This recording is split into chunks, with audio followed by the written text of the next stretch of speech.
social media addaddaa ergaa waaqayyoo guyyaa 28 kanaaf naa kenne warri hordofaa jirtan hundumti keessan bakka jirtanitti nagaan eebbiif ayyaanni waaqayyoo isinii wajjiniin haa ta'u. Guyyaarraa kadhannaa keenya guyyaa sadaffaa itti fufna. Guyyaa sadaffaadhaa fi gooftaa furri qulqulluun seera uumamaarraa uumama guyyaa lammaffaaf guyyaa sadaffaatti maal godhe isa jedhu ergaan inni anaaf isiniif qabu immoo maal inni isa jedhu walii wajjiniin ilaalla. Asirratti guyyaa sadaffaatti waaqayyoo waan lama kan inni godhe. Innis immoo bakka yookiin immoo iddoo uume, lammaffaa irratti immoo namoota keessatti humnaaf dandeettii hegeree qabu kaa'e. Humnaaf dandeettii hegeree qabu. Isa kana afaan Ingiliziitiin potential isa jennu, afaan Amaaraatiin immoo iddoo yookiin bakka isa jennu place. Waaqayyo bakka namaa qopheessa. Iddoo namaa qopheessa waaqayyo. Iddoo itti namni daraaru, ija godhatu, bal'atuuf baay'atu. Iddoo itti namni jireenyi isaa hiika argatu bakka namaa qopheessa. Bakka namaa qopheessa waaqayyo. Iddoo namaa qopheessa. Haala namaa mijeessa waaqayyo. Kanaaf seera uumamaa boqonnaa tokko guyyaa lammaffaaf guyyaa sadaffaa irratti waaqayyo maal qopheesse? Haalaa fi humna yookiin immoo hegeree qopheesse. Place and potential isa jennu. Space and potential isa jennu qopheessigaa. Seera uumamaa boqonnaa tokko keessatti lakkoofsa 6 kaasee kan nuyi arginu uumama guyyaa lammaffaaf guyyaa sadaffaati.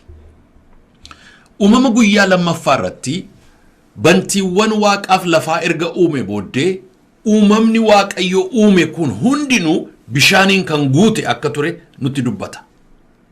Waan bishaaniin guute kana waaqayyo dhufeetu bishaanirraa gargar baaseedha. Akkaataan itti kaa'utu natti tola. Seera uumamaa boqonnaa tokko waaqayyo bishaan keessatti bantiin akka waciitii gombifame tokko haa ta'u. Innis bishaan isa ol hafe fi isa gad hafe gargara baasu jedhe. Inni akka gombisaa asii gadi gombifame kuni isa samaayii jennu yookiin immoo isa bantiiwwan waaqa jennu sanadha. Inni isa asii gadi gombifamedha. Kanaaf waaqayyo inni uumaa ta'e iddoo lamatti gargar baase. Bishaanirraa gargar baase. Isa gidduutti bakka uume jechuudha. Guyyaa sadaffaa irratti immoo maal godhee bishaaniif lafa gargar baase. Waaqayyo bishaanonni bantii waaqaa kanaa gadi jiran iddoo tokkotti walitti haa qabaman. Lafti inni bishaanirraa hin ciifne haa mul'atu jedhe. Waan lama godhe. Bishaan lafa kanarraa sassaabee iddoo tokkotti galaanaa fi galaana sana erga qopheessee booddee as deebisee immoo lafti haa mul'atu jedhe. Waan sadii. Bishaanirraa gargar baase. Bishaan iddoo tokkotti kuuse. Lafa immoo mul'ise. Har'aa ergaan isiniif qaba. Wanti gargar ba'u gargar ba'a. Wanti iddoo tokkotti sassaabamu iddoo tokkotti sassaabama. Wanti mul'atu immoo hin mul'ifama. Waaqayyo anaaf isiniif haala mijeessa. Haalli hin mijata. Namoonni baay'een har'aa gungummiin isaanii, dubbiin isaanii, yaadi isaanii, ergaan isaanii, dhaamsi isaanii, wawwaannaan isaanii maal yoo jenne haalatu naan mijanne. Iddootu naan taane, bakkan arganne, bakkan irra jiru kunis immoo natti hin tolle jedhaniitu dubbataa oolu. Kun jechuun maal jechuudha? Waaqayyo haala akka inni isaanii mijeessu barbaadu jechuudha. Har'a warraa haalli ittiin tollettan dubbachuu barbaada. Bakki warri ittiin tolle, iddoo warri ittiin tolle, manni isin keessa jiraattan, magaalaa isin keessa jirtan, haalli isin keessa deddeebitan, hojii isin hojjetaa jirtan, bakki isin jirtan, warri isin ittiin tolle ergaan qabaarra. Waaqayyo haala mijeessa jedha. Haala ati keessa jirtu nan mijeessa. Bakka ati jirtu nan mijeessa. Iddoo ati jirtu nan mijeessa jedha Waaqayyo. Maqaan Waaqayyoo bara baraan kan eebbifame haa ta'u. Ani nan mijeessaa jedha. Nan qaqqajeelchaa, nan qixeessaa jedha Waaqayyo. Maqaan isaa bara baraan haa eebbifamu. Attamitti namni mijeessa? Jalqaba bishaaniif bishaanan gargar baasa. Waan si fakkaatu, waan si ukkaamsu, waan si fakkaatu, waan siif hin taane sirraan gargar baasa. Erga isa gargar baasee booddee immoo bishaan iddoo tokkotti walitti qaba.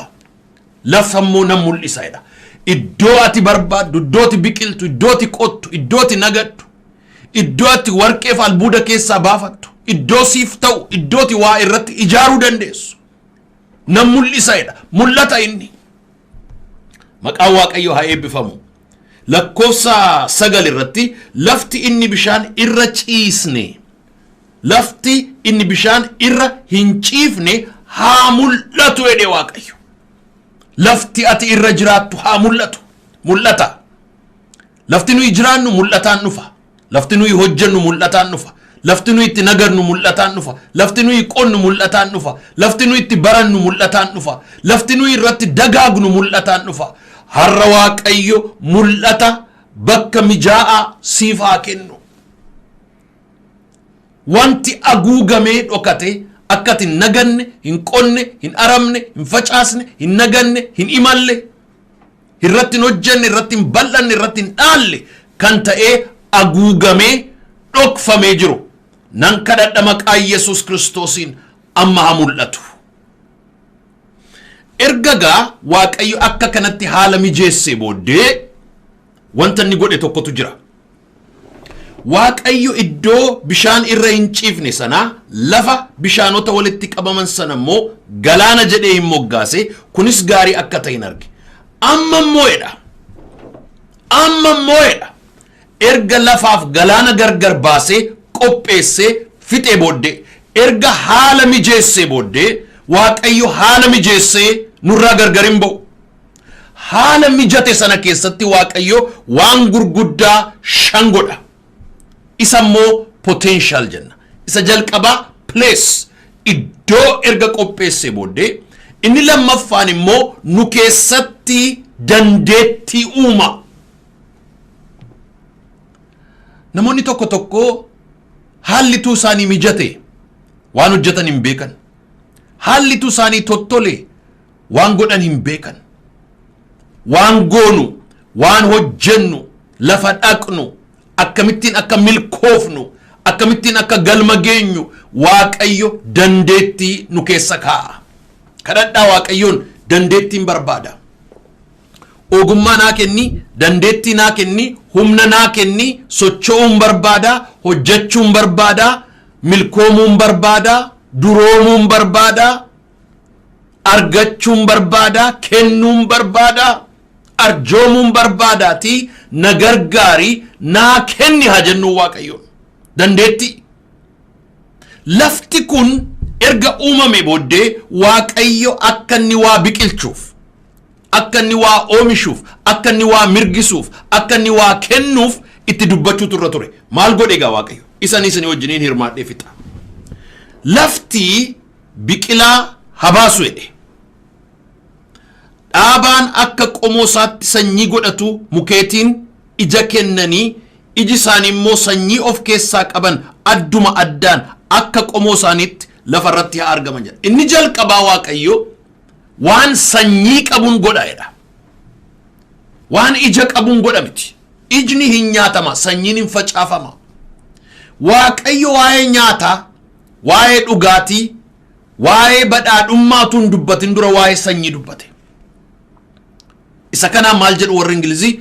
Perpetual potential or a potential of perpetuation or reproduction isa jennu. Potentialiin kun baay'achuudhaaf, of horuudhaaf, itti fufuudhaaf waan dandeessisu, waan gargar hin cinne sii kenna jedha Waaqayyo. Waan ati har'a nyaattee bor beeloftu miti. Waan ati har'a dhugdee bor dheebottu miti. Warrati waan ati har'a uffattee bor daartu miti. Waan gargar hin cinneen godha jedha jireenya kee keessatti. Lammaffaa biqilaa jedha.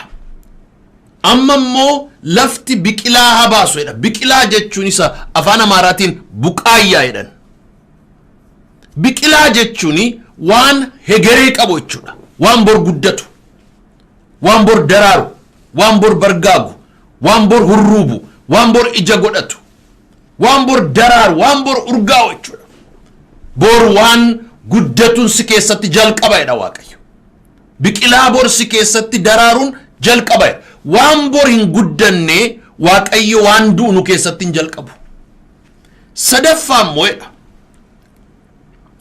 Dhaabaan akka qomoo qoboo isaatti sanyii godhatu mukeetiin ija kennanii ija isaanii immoo sanyii of keessaa qaban adduma addaan akka qomoo isaaniittidha.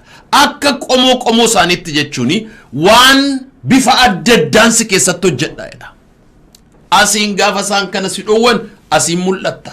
Gaafa isiin si cufan asiin baata. Gaafa isiin kana jedhan sana taata. Waan baay'ee akkati taatuun dandeettii adda addaa, dibata adda addaa, kennaa adda addaa, humna adda addaa, mul'ata adda addaa, karoora adda addaan sirratti dhangalaasaadha Waaqayyo.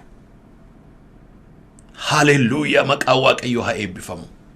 Maqaan Waaqayyo haa eebbifamu. Akka qomoo isaattan hojjedheedha. Arfaffaa irratti moo'edha. Isaanis akkasuma hin ta'edha. Lafti biqilaa dhaaba sanyii godhatu akka qomoo isaatti mukeetii ija kennanii ija isaanii immoo sanyii of keessaa qaban jedha. Mukeetii ija sanyii of keessaa qabanan sii kennadha. Waan lama ija qabaa sanyii immoo of keessaa qaba. Kana jechuun maal jechuudha? Ija isaa hin nyaattaa sanyii isaan facaasta. Ija isaa hin nyaattaa sanyii isaa hin laatta'edha. Waan siifis namaafis ta'u jireenya irraa hafaa jechuun isa kana. Jireenya irraa hafaan sii kennaa jedha Waaqayyo. Dhumarratti mukeetii ija kennanii iji isaanii immoo sanyii of keessaa qaban adduma addaan akka qomoo isaaniitti kunis gaarii akka ta'e. Maal godha Waaqayyo? Sila maaliin jalqabe biqilaa amma garuu mukeetiin sii kennedha. Forestiin sii kennedha. Waan mukeetii hedduu qomoo adda addaa bifa adda addaa burtukaana gaafa jettu appilii gaafa jettu loomii gaafa jettu maangoo gaafa jettu sana waan adda addaa waan of keessaa qabuun siif kennedha Waaqayyo. Maqaan isaa bara baraan kan eebbifame haa ta'u. Haleluuyaa. Raaba galara rabasha. Oh haleluuyaa. Waan adda addaa waan of keessaa qabu siifan kennedha. Isa kana gaafan siif kennuedha. Isa kanaan gaafa deddeebitu, isa kanaan gaafa jiraattu ittiin eebbifamtaedha. Har'a firoota koo ergaa ani qabu Waaqayyo jireenya keenya keessatti haala mijeessaa dandeettii immoo nuuf kenna. Haala mijeessaa humna immoo nuuf kenna. Iddoo qopheessaa hojii immoo nuuf kenna. Akkaataa nu itti hojjennus nu barsiisa. Egaa guyyaa 28 kana yeroo kadhannu har'a Waaqayyoon kanan kadhadhu fuuldura Waaqayyootti space and potential, place and potential isa jedhu iddoo sin qopheessitaa humna sin laatta. Haala sin mijeessitaa dandeettii sin laatta. Haala sin mijeessitaa akka nuyi dandeenyu sin goota. Nu dandeessista yaa Waaqayyo. Dandeessisaa keenyaati. Dandeessisaa humneessaa keenyaati. Maqaan kee bara baraan haa eebbifamu. Ergaa kana gurra saba keenyaatiin akka geessu. Yaa Waaqayyo sabni keenya ergaa kana akka fudhatu, akka amanatu, of keessatti akka liqimsu, kansaa akka godhatu, maqaa Yesuus Kiristoosiin inni haala mijeessitu, inni iddoo mijeessitu, inni karaa mijeessitu, inni jireenya mijeessitu, kan akka nuu gootu maqaa Yesuus Kiristoosiin ansin kadhadha. Ergaa kanaan nu eebbisi, yeroo keenya hafe nu eebbisi, kadhannaa keenya itti fufuu akka dandeenyu immoo nu gargaari. Maqaa Yesuus Kiristoosiin. Amen.